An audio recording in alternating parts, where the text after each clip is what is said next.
Welcome to the 3Pilgrims podcast. Today we're celebrating Ish getting engaged. Then we're hitting up our we're hitting up our own proposal stories. Stay tuned. After that, we're talking about biggest dating fails, followed by sound advice for young couples, and maybe we'll even get to talk about fatherhood coming up for Father's Day.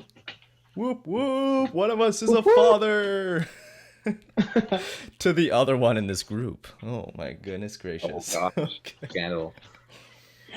Also, we should mention that we have David joining us today. Yes, David, Yeah. commonly known as Dobby, not because he's a house elf, but because he's, his last name's Dobrzanski. He's here with us in fourth chair over here, technically second chair in my room, but Yeah, can you actually get a little closer? Because he's kind of off in the back.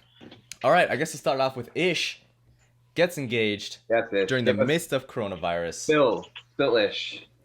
Still. Yeah. So I got engaged 2 weeks ago.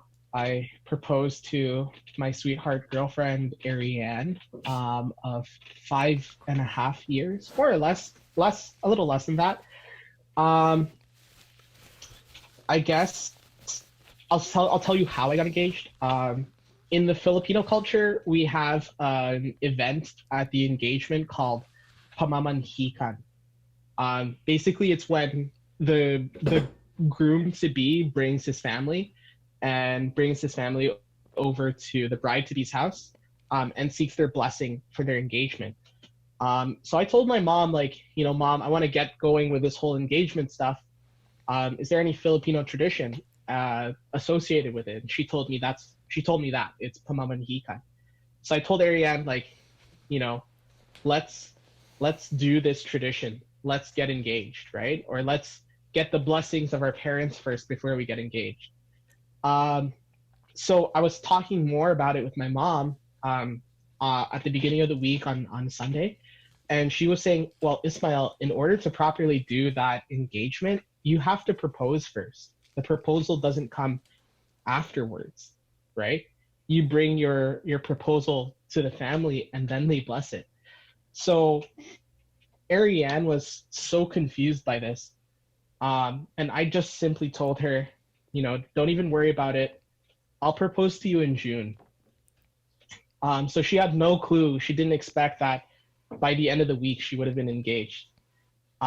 So what I did was I had spoken to a priest friend, mentor of mine, and I asked him if he could open up his parish for me and Ariane to go inside and to pray. So I went inside. The priest had exposed the Blessed Sacrament for us, and we were able to just pray and be grateful and thankful. And then just like that, I got down on the knee and popped the question. She said yes. And the rest is history, Wow. So I guess so that's how I did it. Hopefully there's another Filipino out there listening to this podcast who will, be able to sympathize and learn something from the whole tradition, because it's not very well known anymore. But why did I propose? Or I guess why did I get engaged? Oh man, I feel like I'm just taking up so much airtime. Yeah, Ish, why did you get engaged? Why did I get engaged? Explain us. I think you're just self-conscious about it because you don't like talking about yourself very much. But No, I don't. We're here. We're listening. Please All right, good. So why did I get engaged? Well, I had been planning on getting engaged for a while. With 100%. With 100% certainty, I knew that for a long time ago that my vocation was for marriage, right? I wasn't called to be a priest, but with my relationship with Ariane, I had already had the spiritual movements in my heart, knowing that, this is the woman I want to marry. This is the woman I want to spend the rest of my life with, and I want to serve her the rest of my life. So I knew that, she's the one. So I think what was difficult for me was finding out when exactly to propose and to get engaged. And I went through several periods of my life. One where I was recently unemployed, but I mean now I'm working. What was difficult for me though was that I was looking for a job with more security in it for me.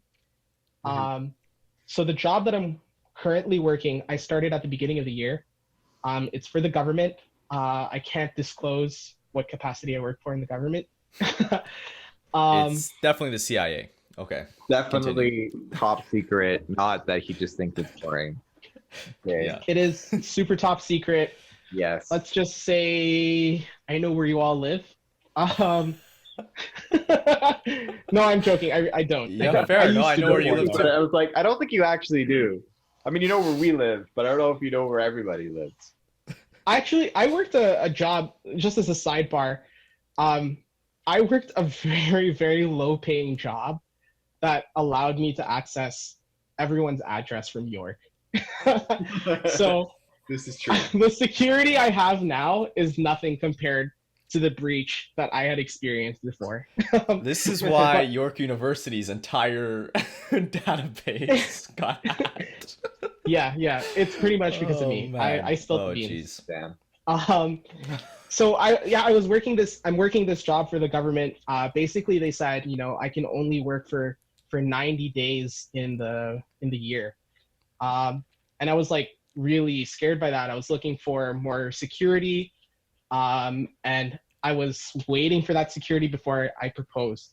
So closer to my engagement with Ariane, we had this like little mini fight, large discussion about proposing and about getting married. And she challenged me and she was saying like, Ismael, if you're called to marry me, are you really going to wait before you get job security to propose, right? Like if the Lord is really calling you to be in this relationship with me, like, don't you think he'll like provide for you and everything you need in order to do this? And so that was really difficult for me. I had to like give that up, that desire to just have everything in my control and in my reach. That desire to know. And I had to kind of dive into the uncertainty and to just offer that to the Lord. So I said, you know what, Ariane, don't worry about it. I will get over it. So I set out to move this engagement process along. I set out to ask about the Pamamanhikan event earlier. And what was really cool is that the day that I did propose, earlier in the morning, I got a call from work and they extended my contract for a year, right? Mm-hmm. And I was just totally blown away by how the Lord heard the prayer of my heart, the desire of my heart, and proved to me his love for me by, giving me that security that I had so long desired for the mm-hmm. day that I made the move to get engaged. So that's amazing. Yeah, you just put that leap of faith, pretty much. Yeah, and it is not easy. I'm saying this story very easily because it just happened, but oh man, I can't imagine. I can't imagine what it feels like. But for anyone else who's thinking about it, don't expect it to be easy, but be willing to give anything you have to the Lord, even if it means your wants and your desires. Yeah. But just like that, I got engaged. And beautiful. Now, how do you feel that this turned out compared to your plans before? Do you feel like God blessed you and made it better than you had planned? Yes, 100%. What I had planned before was just like stupid. Take her to Dave and Buster's. Yeah, no, I was gonna propose to her at a Raptors game. No, what I had planned before was like somewhat noble. It was meaningful to Ariane and I, but what I ended up doing was just way better. I definitely felt the Lord calling me to do or to make every step of that process in the engagement I knew it in my heart that my engagement had to be in the church because I wanted to start off my marriage with Christ in the center and my relationship with Christ in the center. And that's what I did. So yeah, my plans before, I thought they would be foolproof. I thought they would be okay and that they would work out. But honestly, I have no regrets. The way I proposed, the way I got engaged is perfect. It's the way that I think the Lord had desired for me. And I'm so perfectly content with that. Mm-hmm. Fantastic.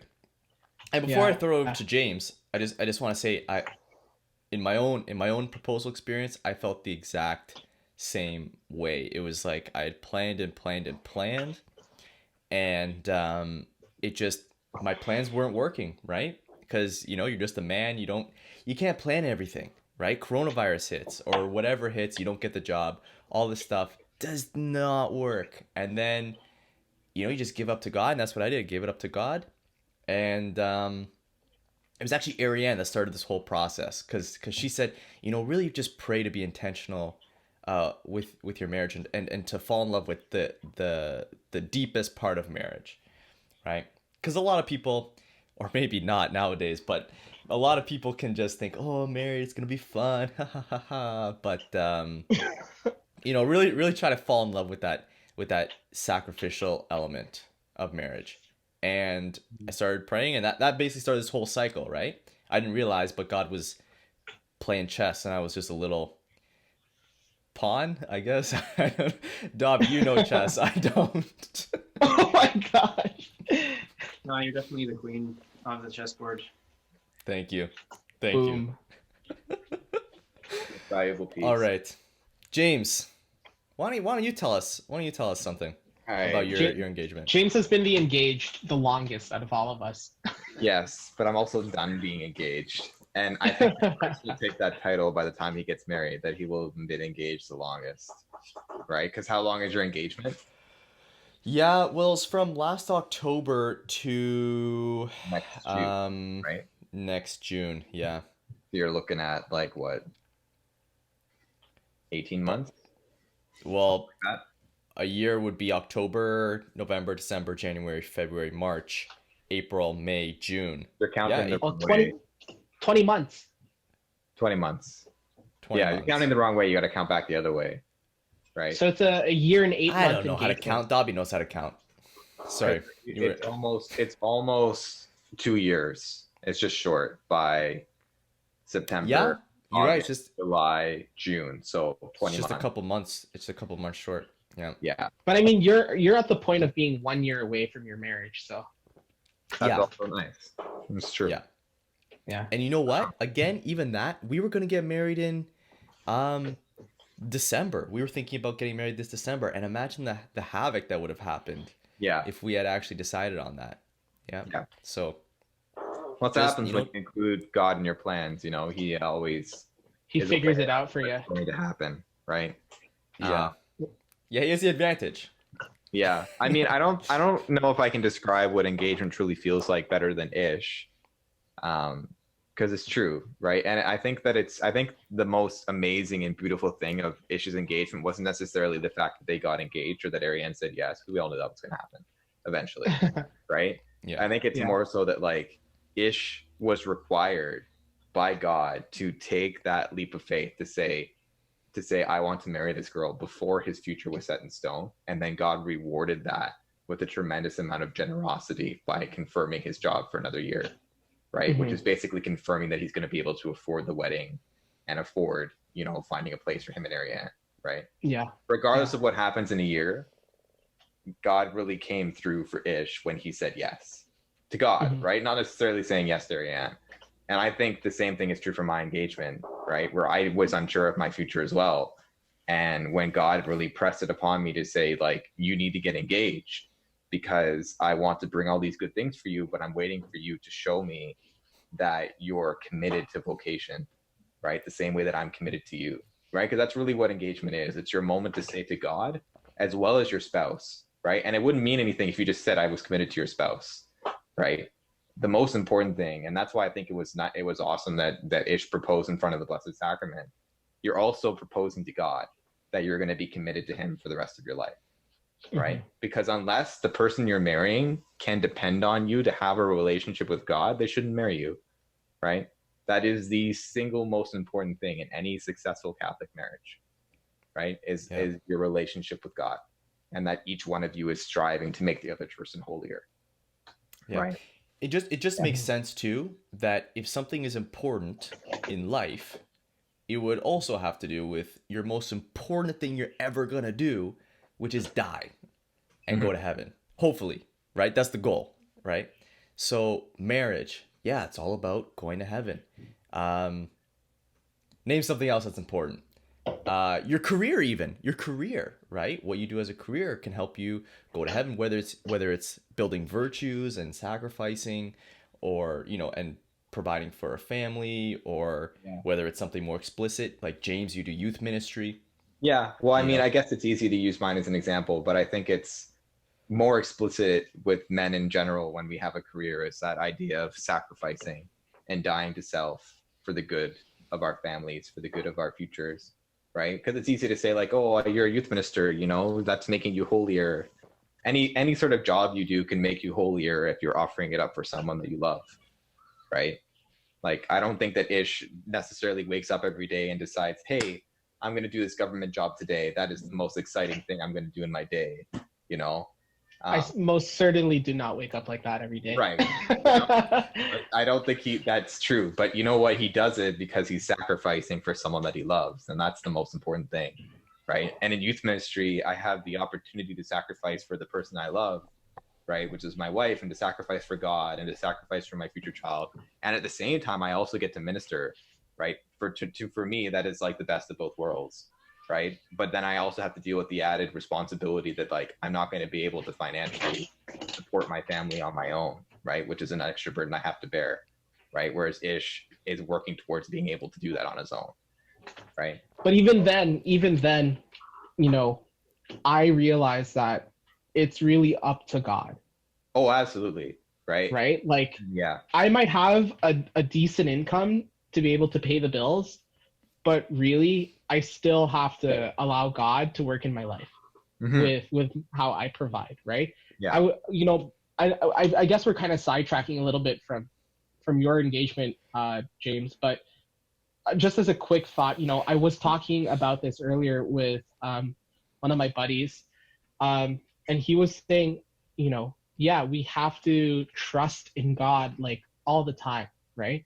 That in terms of being able to provide, and as people who become future fathers, like all three of us will eventually, we're called to be fathers, will most likely and hopefully become fathers, right?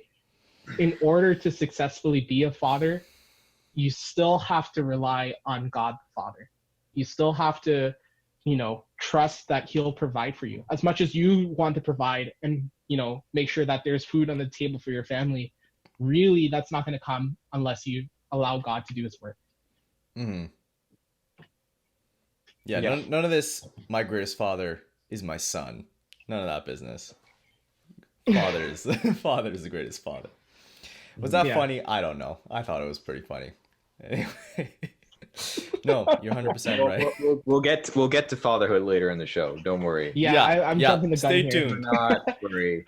Let's do a quick segue to something a little bit less serious. Let's talk about our greatest dating fails. Oh yeah. Oh man, what happened about your engagement? Okay, never mind. I mean, I can talk about that first if you want. You guys all know the story though. Do you really? Nah, let's go dating fails. So long ago. Oh man. Okay. Great. Yes, dating fails. Let's talk about that. But you got to go first, James. You skipped out on the. You know what? That's fair. I just don't think anybody wants to hear about my engagement. So let's hear about my greatest fails, which is definitely my greatest joy as a youth minister, is sharing my fails with teenagers. Anyway, let's talk about it. So when I was a teenager, oh gosh, I actually have a lot to choose from. It's really sad to say. Oh boy. When I was a teenager, I liked a girl who was in the same grade as me.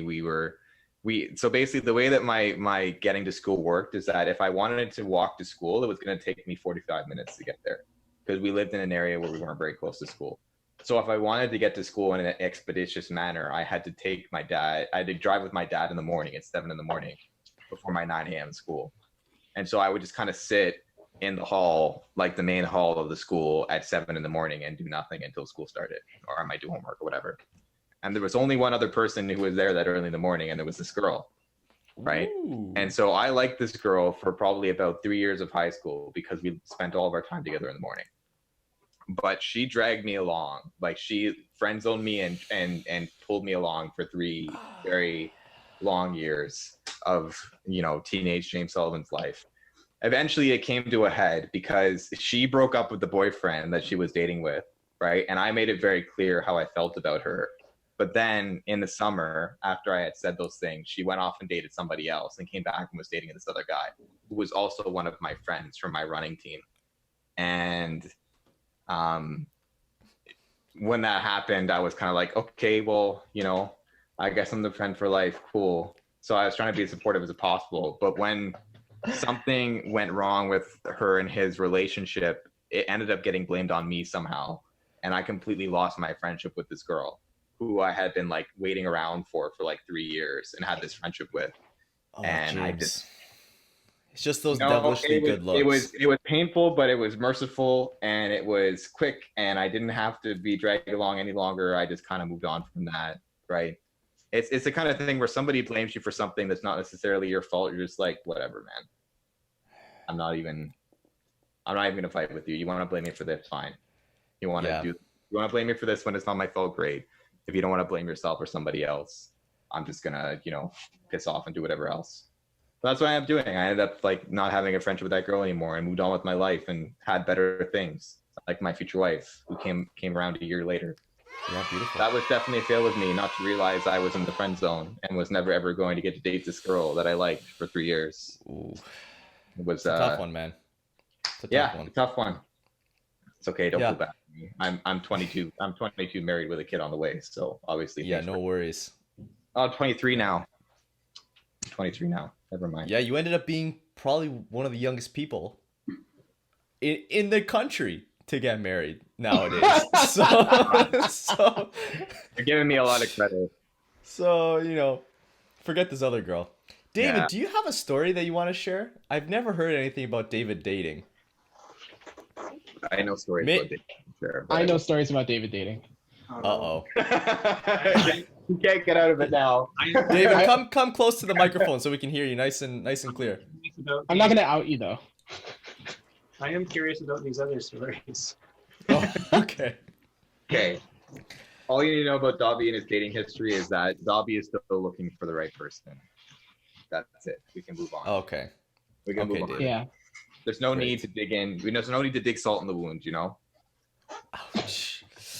Dobby's Okay. still waiting for the right person to come along. So that's all. I'll share my embarrassing story. Great. So I liked this girl. In grade 8.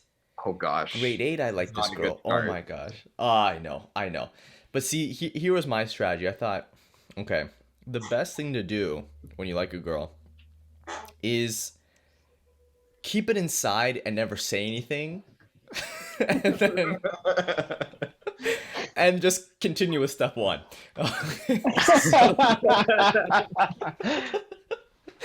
So I really liked this girl, and I was like, yeah, I really liked her. And my thing was, yeah, like once I liked somebody, I kept true to that person. So I didn't even think about any other girl. It was just this one girl. And anyway, it came to the grade 8 dance, and everyone was saying, you know, ask her to dance. And maybe she liked me at this time. Maybe she really did, but I wasn't 100% sure. And I was just so scared. I don't know why. I didn't ask her to the dance. Flash forward to grade 11 of high school, and I'm single at this time, and I thought, you know, I'm sitting in math class, and I keep thinking she's looking at me. I keep getting the sense that is she looking at me? I thought she was looking at me. So I thought she had a crush on me. My buddy said, yeah, maybe you guys would be a good couple together. So I decided, okay, I'm gonna ask out this girl, and oh my gosh, this was the worst asking out of a girl I've ever. I don't know. It was terrible. I sat beside her on the bus. Terrible. Yeah, well, I sat beside her on the bus, and again, I thought the best way would be to ease into the conversation as slow as possible. So I'm like, "Hey, how you doing? Good. Do you like I don't know. I was just talking to her and I'm like, "Oh, do you like that dessert place that's I'm not going to say it, but it's like there was a dessert place." I'm like, "Oh, you like that place?" And then you could just kind of see when she clued into what I was doing. She looked out the window, looked back and said, "No, I don't like it."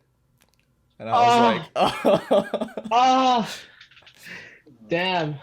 And then I said, "Okay, well, are you free this Saturday?" She said, "No, I'm not free." You didn't And I get the said, clue. "What about next Saturday?" Oh She said, no! "No, I'm not Oh free no! either." Oh, oh, it hurts. It And, hurts. you know, thank the Lord, at that time, my bus stop had come, so I quickly Oh, got off no. the bus. Oh, teenage Chris, so innocent and clueless. I'm sorry. Ish, where are you going? I'm drinking to that. I'm drinking that too. Oh, man. Yeah, let's drink.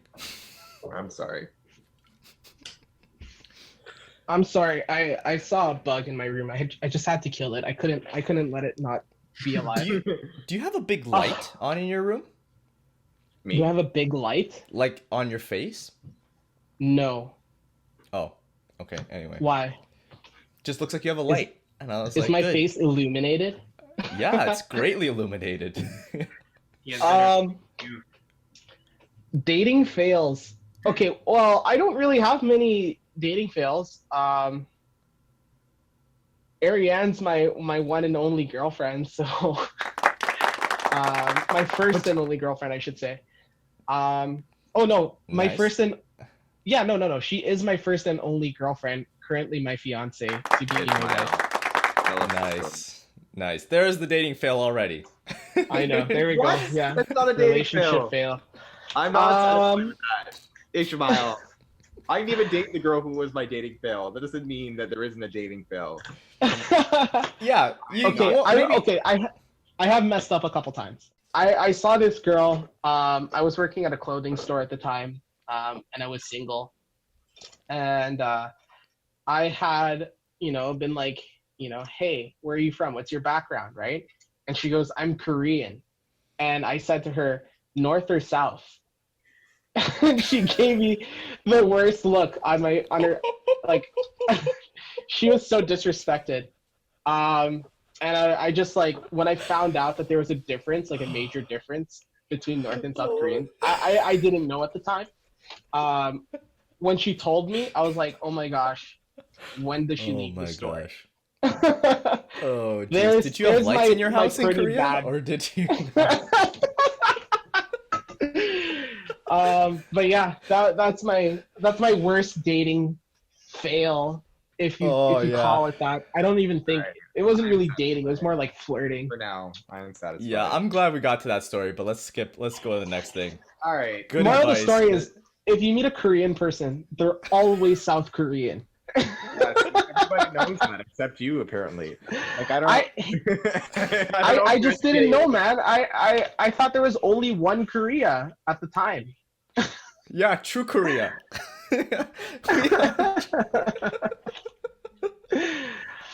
I'm pretty sure that girl will never hear this podcast, so no problem. Okay. Well, I'm sure the girls we talked about will also never hear this podcast. So Yeah, and frankly, anybody else, for that matter. I mean, unless you share. So please click the subscribe button, click the like button, share with your friends. Chris, you have to look at the audience. You have to look right into the. He is. His camera's on the other direction. Yeah, my camera's on the side. My camera's on the side. But his camera's So back yes, there, 'cause please do all those things. Anyway, continue. He wants people to look only at his good side, so he like keeps his bad side off the camera altogether. Yep. Yeah, This side you can't see. I'm just gonna blur it out. Yeah. exactly. I just have one side. Anyway, let's talk about the big F, fatherhood. Okay, Yes! sure. Let's talk about Fatherhood! good and bad, because I'm sure we have a lot to talk about, but the sad reality of the world we live in nowadays is that nobody nobody, at least most of the people I talk to, don't really have a father that they can look up to the same way that reflects God the Father to them, right? I was in a very convenient experience where I had a father who was like that, but it doesn't it's not common, right? And so whenever we talk about fatherhood, we also have to keep in mind that it's very idealistic to say this is what fatherhood should be, right? When the reality that most people live is not the fatherhood that you would want, right? I mean, if anybody has a father out there who is teaching them to be like God the Father or teaching them to be holy, good on you, right? But you got to recognize how great that is, right? Which is something I wasn't really grateful for until I was much older and was starting to make big decisions about my future, when I started to recognize the true value of having a father who taught me to be holy and what the value of that was, right? Because I would cite that was the main reason I was able to get married so young, is because that missing element that a lot of people have in their lives of that father who teaches them to be like God, right? I had that, and that just made me so much more ready to accept vocation that I wouldn't have been otherwise, right? It's just tough. But I guess I'll go first, being the prospective father of the lot. I've been thinking a lot about fatherhood recently, especially because Father's Day is coming up on Sunday. I mean, this video is probably not going to come up before then, but happy first Father's Day, James. Yeah, I guess so. It's my first Father's Day. I've been thinking a lot about, I think the thing that I think about most about fatherhood is not necessarily about a baby, right? Because the baby, it sleeps, it eats, it needs love. That's not overly difficult, right? It's time consuming and it's tiring, right? But it's not complicated what the baby needs when it's a baby, right? I think more about me when I was growing up and just learning how to be a man, right? And how my father was a part of that, and places where my father failed to be a part of that, right? And things like that, and how I want to be different or how I want to be the same, right? It's a lot of things I've started to have to think about, right? Because fatherhood is right around the corner. And I think my father was excellent in teaching me to be holy, and I think my father was excellent in teaching me discipline. But one thing I know that my father had lacked in is that he didn't create an atmosphere in the home where I felt like I could talk to my father about something I was struggling with, right? That was the main problem that we had, where we respected the hell of our father, right? The three of us, the three siblings, but none of us felt comfortable talking to our father about something we needed help with, right? Unless there was no one else to turn to. And I've had times in my life where there was no one else to turn to except my dad to help me with things, right? And he reacts as you expect, right? He reacts in a strict disciplinary fashion, right? And that kind of makes you think that you don't want to share your brokenness with your father. And I don't want to end up being the kind of father where if my son, right, ends up going through something really difficult, that they can't talk to me about it, right? Whether it's their fault or my fault or whatever, right? I don't want my son to feel like they can't talk to me about something important that's happening in their life, right? Or talk to me about, what they're struggling with, talk to me about addiction, talk to me about sin. I don't want to have a son who can't talk to me about those things. But at the same time, I have to learn how to be strict and disciplinary and learn how to teach to be a man, right? So it's difficult to balance those two things. And I think that's mostly what I've been thinking about as Father's Day gets closer. How am I supposed to make my son feel like it's okay to talk to me about things that he's struggling with, and at the same time teach him discipline and respect and authority and holiness, right? It's definitely difficult.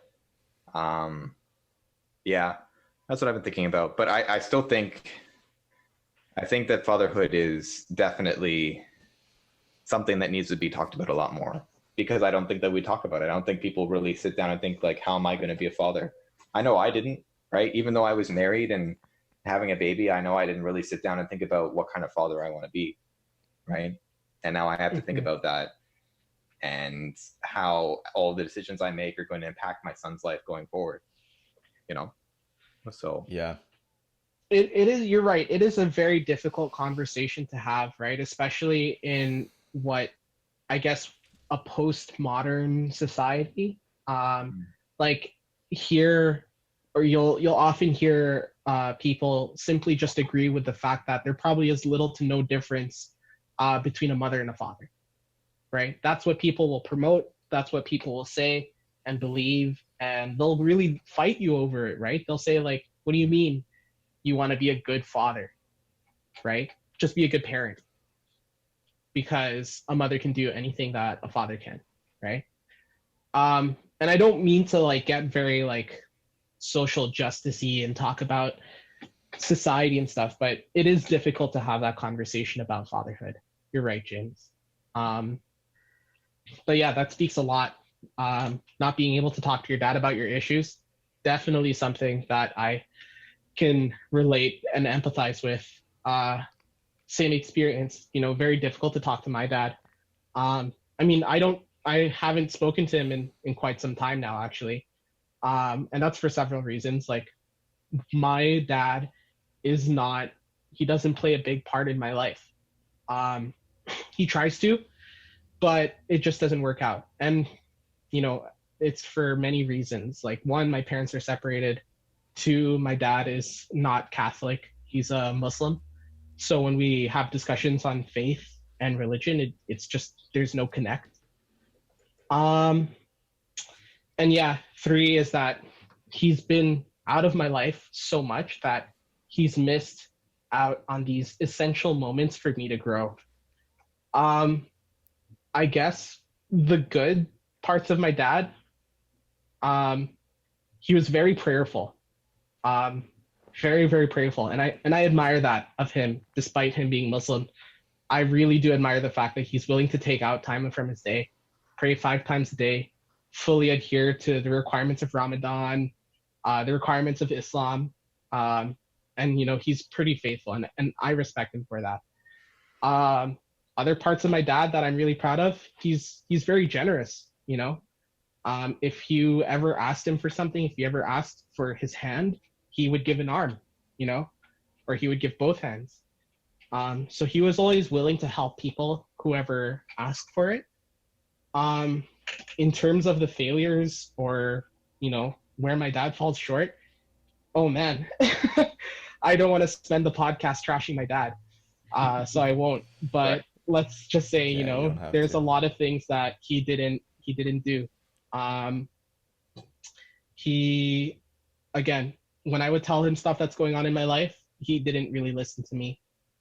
When I had kind of looked for him to train me in certain things, he never really had the time.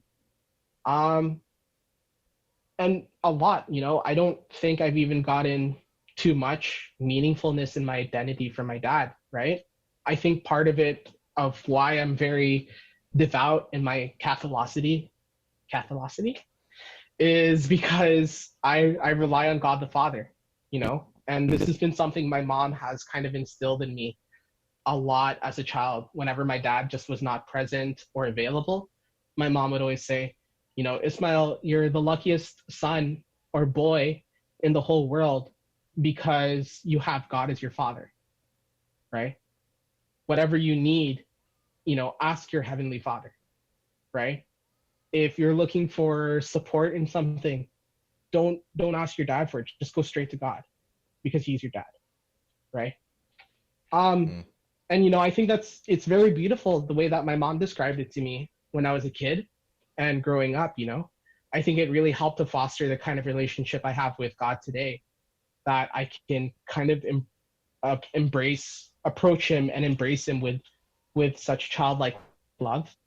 And again, like, it goes to show, like, back to my engagement story, right? Like, when I was kind of looking for security, when I was looking for hope and provision, it was my heavenly father that provided for me in the moment, right?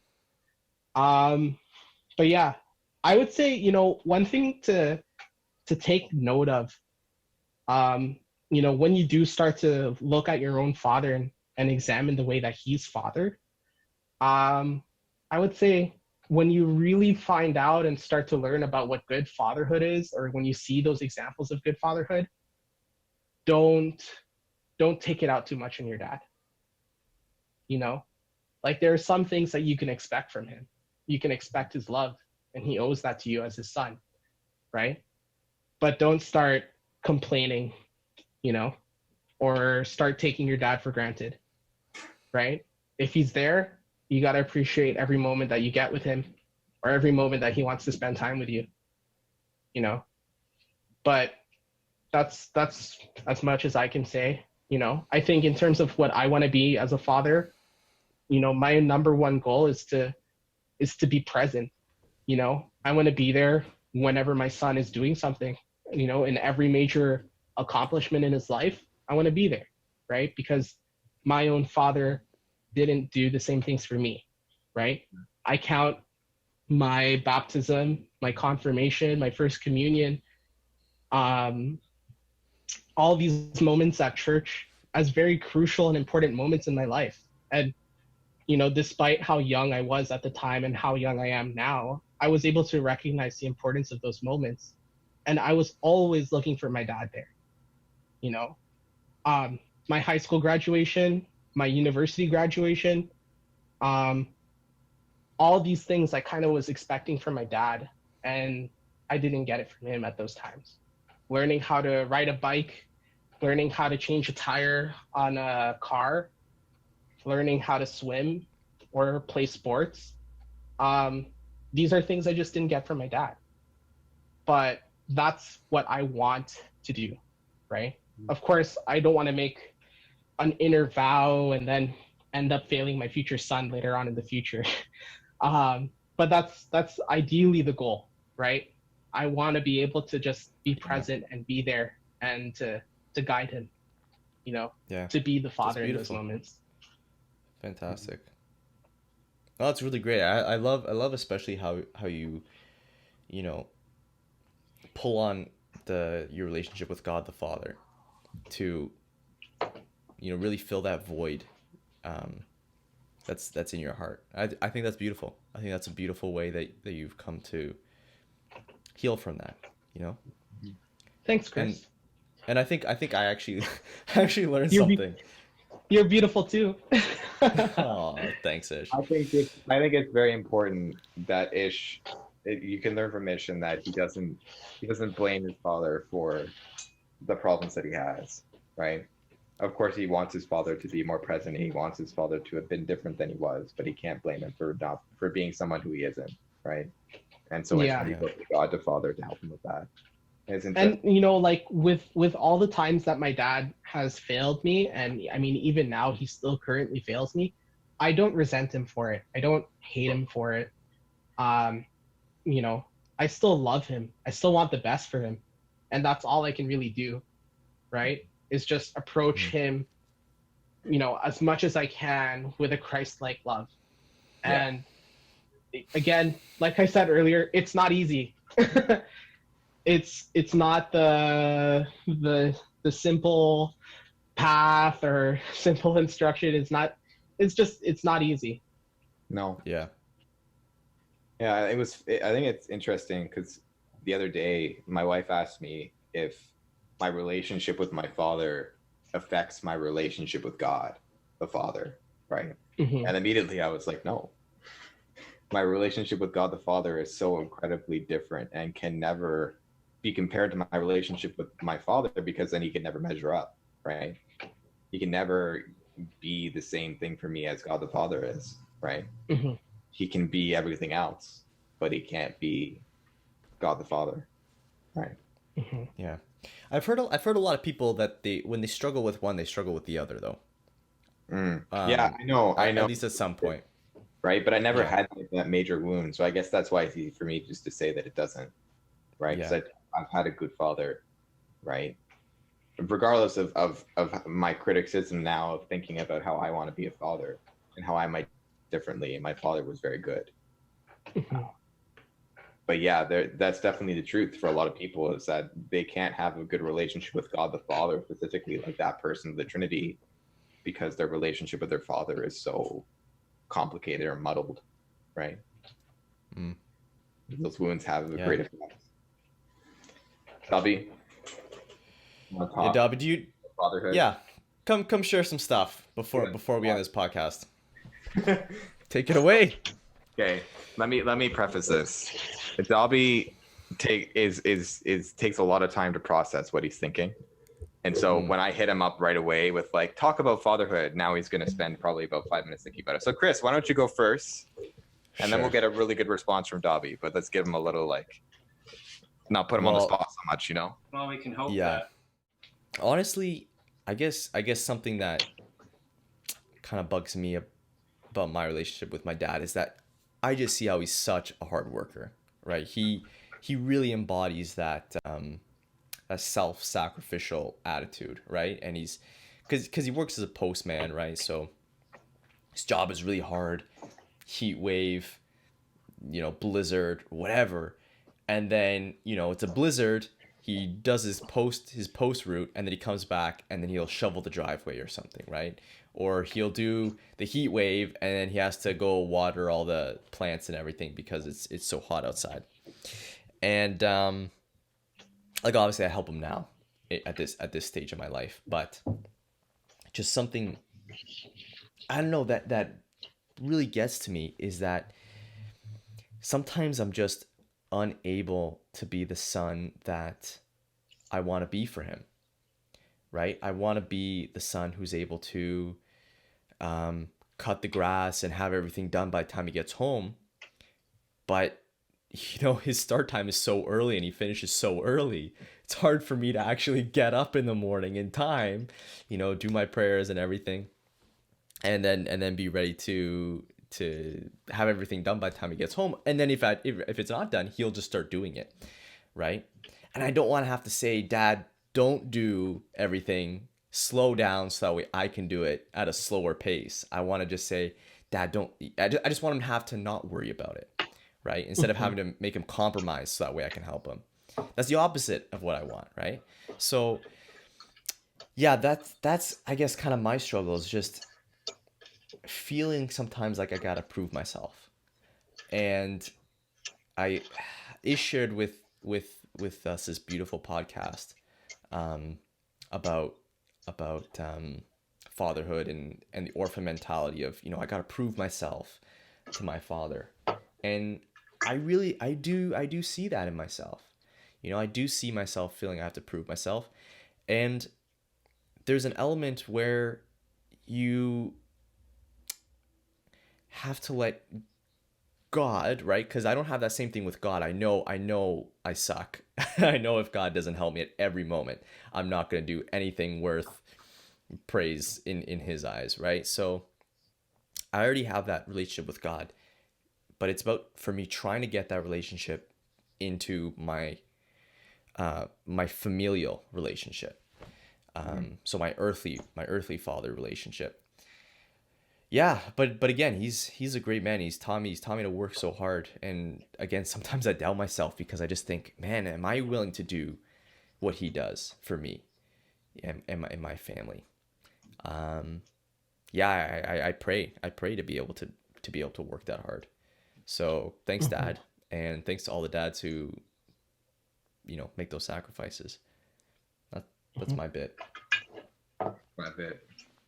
I like how you mentioned how, the relationship with your dad also involves, your sonship, right? And how when you become a father, you don't stop being a son, right? You're not so different from how you are now, if you think about it, right? Yeah, in the future when you have kids, you have more responsibility, but you still have to be a son, right? And if your dad is present in your life, you still have to be a son to him, right?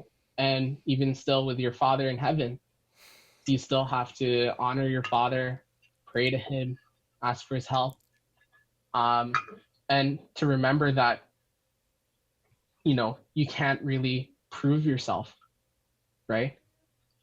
Like, honestly, I can't imagine what it's like for someone who has a father who needs to prove themselves to their father all the time. I've never experienced that, but it's tough. But really, yeah, it's tough being a son too. I don't know where I was going with that thought. Yeah, and it's not because, I just want to clarify, it's not because my dad doesn't love me or something, or I'm Yeah. scraping for his attention. You know what I mean? It's literally just what I said, and I just think that knowing my own faults and failures in the past have really, buried that idea deep inside me, Mhm. where, I keep failing, but then again, I guess Like your dad that's doesn't also punish you that. for it, which is good, right? Right, right. Like he doesn't guilt you when he gets home and it's like, oh, what the hell, my son didn't cut the grass. Like Yeah, whether you do it or not, like he'll still be okay with doing it, right? yeah, And he'll still be okay with you. yeah, yeah. Dobby, got any thoughts about fatherhood? Well, I mean, so like as some I got it. Thank Go you. for it.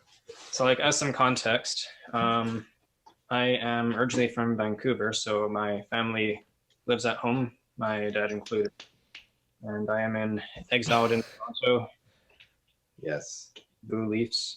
Blue Leafs. Oh gosh. Like Yeah. not like you're even a hockey fan. Well, Anyway. it's an obligatory thing. Oh, is it? Yes. Oh, okay. I am contractually obliged. To not like the Leafs. Yes. Just because you came from the I got you. Okay.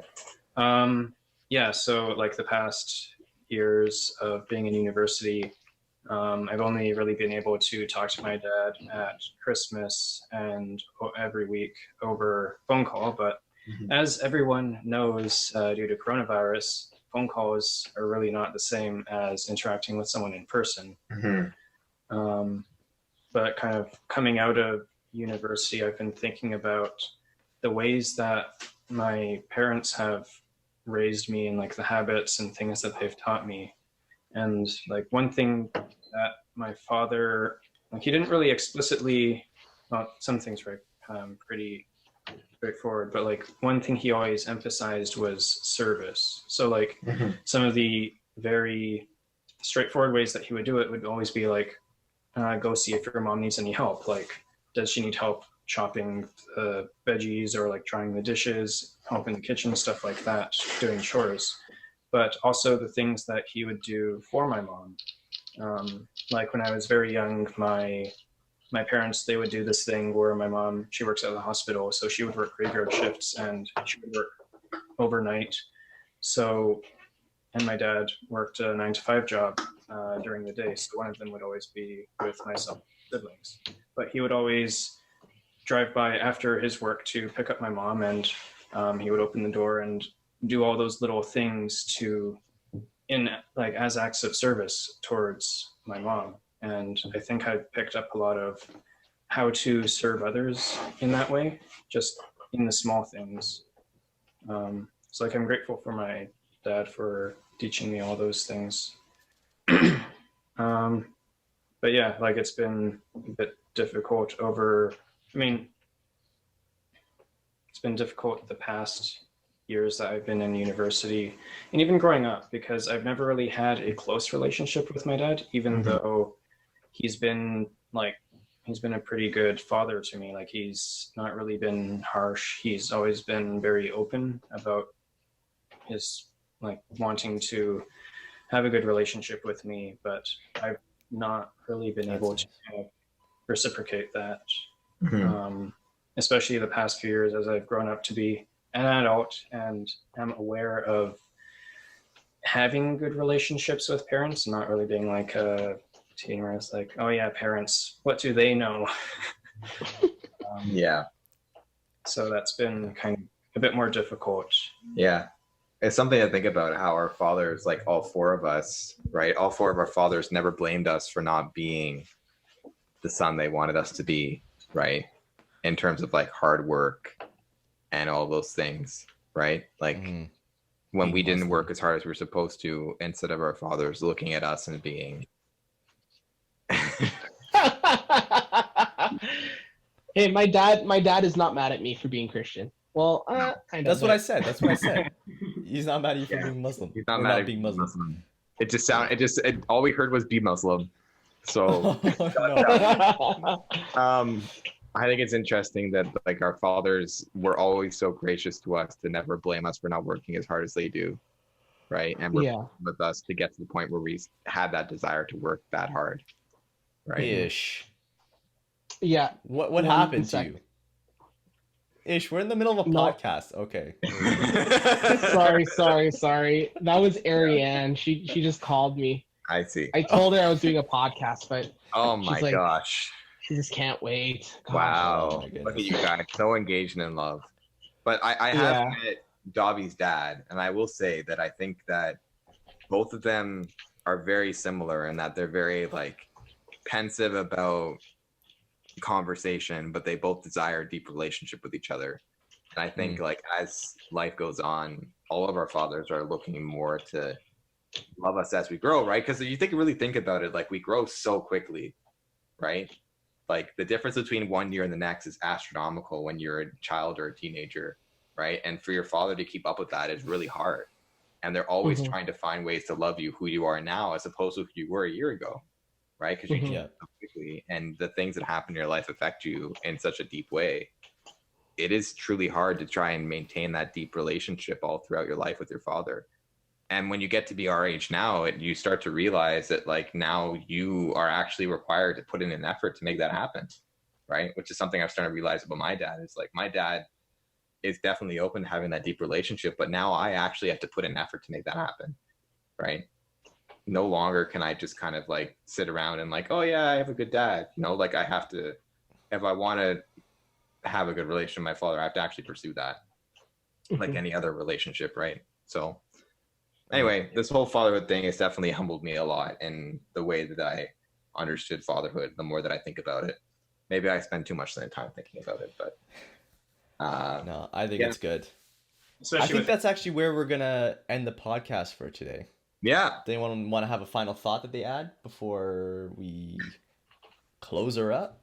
I think we need to think of a way in the next podcast to embarrass Ish in some way, just because he did not have the embarrassment to offer on his own, you know. Hey. No, I did. Okay. Yeah, it was all about I other spoke people. It about was all North about and other South people. Korea, okay? Oh, that's true. That was funny. That was pretty funny. You didn't It was know the funny, but not difference. embarrassing. Don't try it. Don't. Don't try it. You know what? I don't have Korean girls walking up to me at my work and saying, "Hey, you know, I don't have that, so I don't think I have to do that." Hey, you know. Oh my gosh. Okay. You from Korea? Okay. And see. Oh man. You from Okay. Korea? Thank you guys. I'm sorry, that's just so funny. Imagine somebody walks into my youth ministry office. One of my teachers is like, it's like, hey, how you doing? Hey, you from Korea? Tell me, North or South? North or South? Okay. Thank you everybody for watching. Again, please like and subscribe so you can have more of these podcasts. Make sure you stay tuned for the next episode that's coming soon, next week.